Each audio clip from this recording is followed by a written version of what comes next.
നമ്മൾ നാട്ടിൻപുറങ്ങളിലൂടെയോ സ്വന്തം പറമ്പിലൂടെയോ ഒക്കെ നടക്കുമ്പോൾ സ്ഥിരമായി കാണുന്ന ഒന്നാണ് ഈ വള്ളിച്ചെടി.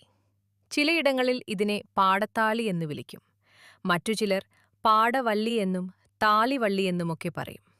പഴയ ആളുകൾ ഇതിനെ പുഴുക്കൊല്ലി എന്നും വിളിക്കാറുണ്ട്. പേരെന്തു തന്നെയായാലും ഈ പാടക്കിഴങ്ങ് സത്യത്തിൽ ഒരു ഒന്നൊന്നര സംഭവമാണ് കേട്ടോ. നമ്മളിൽ പലരും ഇതൊരു സാധാരണ കാട്ടുചെടിയാണെന്ന് കരുതി വെട്ടി ദൂരെ എറിയാറാണ് പതിവ്.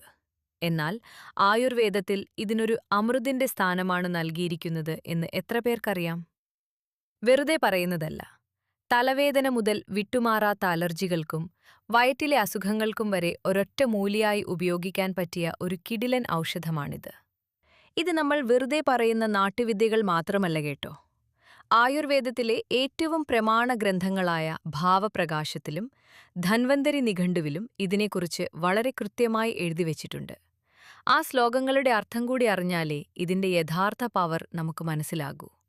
ഭാവപ്രകാശത്തിൽ ഇതിന്റെ ഗുണങ്ങളെക്കുറിച്ച് പറയുന്നത് ഇങ്ങനെയാണ്: പഠോഷ്ണ കടുക തീക്ഷ്ണ വാദശ്ലേഷ്മ ഹരിലഘു ഹന്തിശൂല ജ്വരചർദി കുഷ്ഠാദിസാര ഹൃദ്രുജഹ ദാഹകണ്ടു വിഷശ്വാസകൃമി ഗുൽമകര വ്രണാൻ. ആദ്യമായി ഇതിന്റെ സ്വഭാവത്തെക്കുറിച്ചാണ് ആചാര്യൻ പറയുന്നത്. പഠോഷ്ണ എന്ന് പറഞ്ഞാൽ പാടത്താലി ഉഷ്ണവീര്യമുള്ള ഔഷധമാണെന്നാണ് അർത്ഥം. അതായത് ശരീരത്തിന് ചൂട് നൽകുന്ന സ്വഭാവമാണ് ഇതിനുള്ളത്. അടുത്തതായി കടുക തീക്ഷ്ണ എന്ന് പറയുന്നു. ഇവിടെ കടുക എന്നത് കടുരസത്തെയും തീക്ഷ്ണ എന്നത് ശരീരത്തിലെ ആഴത്തിലുള്ള ധാതുക്കളിലേക്ക് പ്രവർത്തിക്കാൻ കഴിയുന്ന ഗുണത്തെയുമാണ് സൂചിപ്പിക്കുന്നത്. അതുകൊണ്ട് ദഹനപ്രവർത്തനത്തെ ഉത്തേജിപ്പിക്കുന്ന ഔഷധങ്ങളിൽ ഒന്നായാണ് ഇതിനെ ആയുർവേദം കണക്കാക്കുന്നത്. പിന്നെ വാദശ്ലേഷ്മഹരി, അതായത് ശരീരത്തിലെ വാദദോഷത്തെയും കഫദോഷത്തെയും സന്തുലിതമാക്കാൻ സഹായിക്കുന്ന ഔഷധമാണിത്. അവസാനം ലഘു എന്ന് പറയുന്നു. അതിന്റെ അർത്ഥം ദഹിക്കാൻ താരതമ്യേന എളുപ്പമുള്ള ഔഷധം എന്നതാണ്. ഇനി ശ്ലോകത്തിന്റെ അടുത്ത ഭാഗത്തേക്ക് വരാം. ഹന്തിശൂലജ്വരച്ഛർദി കുഷ്ഠാദിസാരഹൃദ്രുജ. ഇവിടെ ഹന്തി എന്ന വാക്കിന്റെ അർത്ഥം രോഗങ്ങളെ ശമിപ്പിക്കുകയോ ഇല്ലാതാക്കുകയോ ചെയ്യുക എന്നതാണ്. ആദ്യം പറയുന്നത് ശൂല, അതായത് വയറിനുള്ളിലുണ്ടാകുന്ന കഠിനമായ വേദന അല്ലെങ്കിൽ കോളിക് പോലുള്ള അവസ്ഥകൾ. അടുത്തത് ജ്വര, അതായത് പനി. പിന്നെ ഛർദി, അതായത് ഛർദിയും ഓക്കാനവും. അടുത്തതായി കുഷ്ഠ. ആയുർവേദത്തിൽ കുഷ്ഠം എന്നത് കുഷ്ഠരോഗം മാത്രം ഉദ്ദേശിച്ചല്ല പറയുന്നത്. വിവിധ തരത്തിലുള്ള ചർമ്മരോഗങ്ങളെ പൊതുവായി സൂചിപ്പിക്കുന്ന പദമാണ് അത്. അതിനുശേഷം അതിസാരം, അതാണ് വയറിളക്കം. അവസാനമായി ഹൃദ്രുജ, ഹൃദയഭാഗത്ത് അനുഭവപ്പെടുന്ന ചില അസ്വസ്ഥതകളെയോ നെഞ്ചുവേദനയെയോ സൂചിപ്പിക്കുന്ന പദമാണിത്. ഇനി ശ്ലോകത്തിന്റെ അവസാന ഭാഗം നോക്കാം. ദാഹകണ്ടു വിഷശ്വാസകൃമി ഗുൽമകര വ്രണാൻ. ആദ്യം ദാഹ, അമിതമായ ദാഹവും ശരീരത്തിലെ എരിച്ചിലും. അടുത്തത് കണ്ടു, അതായത് ശരീരത്തിലെ ചൊറിച്ചിൽ. പിന്നെ വിഷബാധകളുമായി ബന്ധപ്പെട്ട ആയുർവേദ ഔഷധയോഗങ്ങളിൽ പാഠ ഉപയോഗിക്കുന്നതായി ഗ്രന്ഥങ്ങൾ പറയുന്നു. തുടർന്ന് ശ്വാസതടസ്സം പോലുള്ള ചില അവസ്ഥകളിൽ ഉപയോഗിക്കുന്ന ഔഷധയോഗങ്ങളിലും ഇതിന് സ്ഥാനമുണ്ട്. അടുത്തത് കൃമി, അതായത് കുടലിലെ വിരശല്യം. പിന്നെ ഗുൽമം, വയറിനുള്ളിൽ ഗ്യാസ് കെട്ടിക്കിടക്കുക, വയറിൽ മുഴ പോലുള്ള അവസ്ഥകളുണ്ടാകുക തുടങ്ങിയ രോഗാവസ്ഥകളെയാണ് ആയുർവേദത്തിൽ ഗുൽമം എന്ന് വിളിക്കുന്നത്. അടുത്തത് ഗര, ശരീരത്തിൽ ക്രമേണ ദോഷം സൃഷ്ടിക്കുന്ന കൃത്രിമ വിഷാംശം അല്ലെങ്കിൽ ആയുർവേദത്തിൽ പറയുന്ന ഗരവിഷാംശങ്ങളെയോ സ്ലോ പോയ്സണുകളെയോ സൂചിപ്പിക്കുന്ന പദമാണിത്. അവസാനമായി വ്രണാൻ, അതായത് പഴകിയ മുറിവുകൾ, ഉണങ്ങാൻ വൈകുന്ന വ്രണങ്ങൾ. ഇതെല്ലാം ചേർത്ത് നോക്കുമ്പോൾ ഒരു കാര്യം വ്യക്തമാണ്. പാടത്താളിയെ ഒരു രോഗത്തിന് മാത്രം ഉപയോഗിക്കുന്ന ഔഷധമായല്ല, ദഹനം, ചർമ്മം, ശ്വാസകോശം, വിഷചികിത്സ, വ്രണചികിത്സ തുടങ്ങി നിരവധി ചികിത്സാരംഗങ്ങളിൽ ഉപയോഗിക്കുന്ന ബഹുമുഖ ഔഷധമായാണ് ഭാവപ്രകാശം വിശേഷിപ്പിക്കുന്നത്. നൂറ്റാണ്ടുകളായി ഉപയോഗിച്ചുവരുന്ന പല ആയുർവേദ ഔഷധങ്ങളിലും പാടത്താളിക്ക് വളരെ പ്രത്യേകതയുള്ള ഒരു സ്ഥാനമാണുള്ളത്.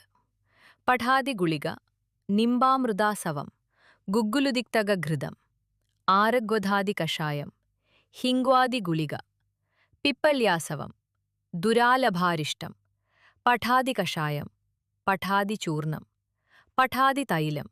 അങ്ങനെ പാടത്താലി പ്രധാന ചേരുവയായി വരുന്ന വലിയൊരു ഔഷധ ലിസ്റ്റ് തന്നെയുണ്ട് ആയുർവേദത്തിൽ. പാടത്താളി വെറുമൊരു ഔഷധസസ്യം മാത്രമല്ല, ഒരു കാലത്ത് നമ്മുടെ ഗ്രാമങ്ങളിലെ ആളുകളുടെ ദൈനംദിന ജീവിതത്തിന്റെ ഭാഗമായിരുന്നു ഇത്. പ്രത്യേകിച്ച് കാട്ടിലും തോട്ടങ്ങളിലും ജോലി ചെയ്തിരുന്നവർക്ക് പാടത്താലിയുടെ പല ഉപയോഗങ്ങളും നന്നായി അറിയാമായിരുന്നു. തലമുറകളിലൂടെ കൈമാറി വന്ന ആ നാട്ടറിവുകളിൽ ചിലത് ഇന്നും പലയിടങ്ങളിലും നിലനിൽക്കുന്നുണ്ട്. പാടത്താലിക്ക് പുഴുക്കൊല്ലി എന്ന പേര് ലഭിക്കാൻ ഒരു പ്രധാന കാരണമുണ്ട്. മഴക്കാലത്ത് കാട്ടിലോ റബ്ബർ തോട്ടങ്ങളിലോ വിറക് ശേഖരിക്കാനോ ടാപ്പിങ്ങിനോ ഒക്കെ പോകുമ്പോൾ അട്ടശല്യം വളരെ കൂടുതലായിരിക്കുമല്ലോ. അട്ടയുടെ കടിയിൽ നിന്ന് രക്ഷ നേടാൻ പണ്ടുമുതലേ നാട്ടുകാർ പാടത്താലി ഉപയോഗിച്ചു വരുന്നു. ഇതിനായി പാടത്താലിയുടെ ഇലയും വേരും ചേർത്ത് അരച്ച് വെളിച്ചെണ്ണയിൽ കാച്ചി ഒരു ഔഷധ എണ്ണ തയ്യാറാക്കും.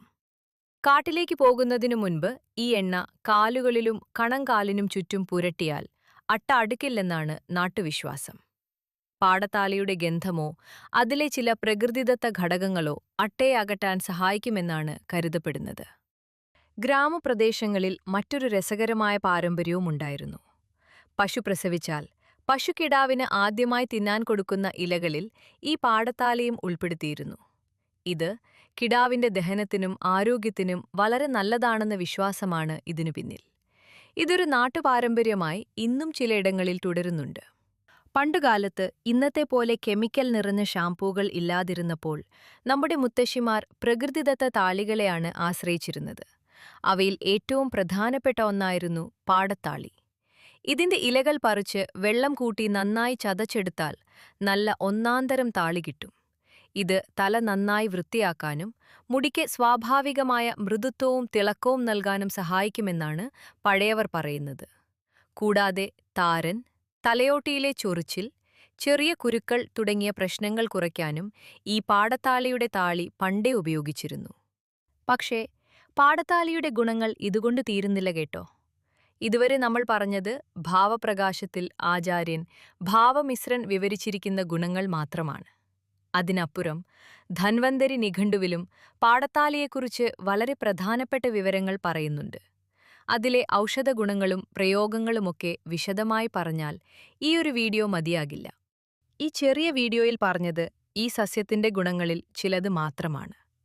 ഓരോ ഔഷധസസ്യത്തിന്റെയും പിന്നിൽ നൂറ്റാണ്ടുകളുടെ അറിവും അനുഭവങ്ങളും ഒളിഞ്ഞുകിടക്കുന്നുണ്ട്.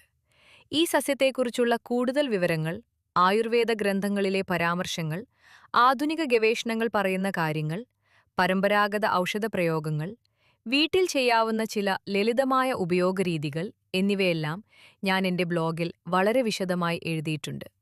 വായിക്കാൻ താൽപ്പര്യമുള്ളവർക്ക് ബ്ലോഗിന്റെ ലിങ്ക് ഞാൻ ആദ്യ കമന്റിൽ നൽകിയിട്ടുണ്ട്. ഒരുപക്ഷേ ആ ലിങ്ക് നിങ്ങൾക്ക് കാണാൻ സാധിച്ചില്ലെങ്കിൽ വിഷമിക്കേണ്ട. താഴെ ലിങ്ക് എന്ന് ഒരു കമന്റ് ചെയ്താൽ മതി. കഴിയുന്നത്ര വേഗം ഞാൻ നേരിട്ട് വന്ന് ലിങ്ക് നൽകുന്നതായിരിക്കും.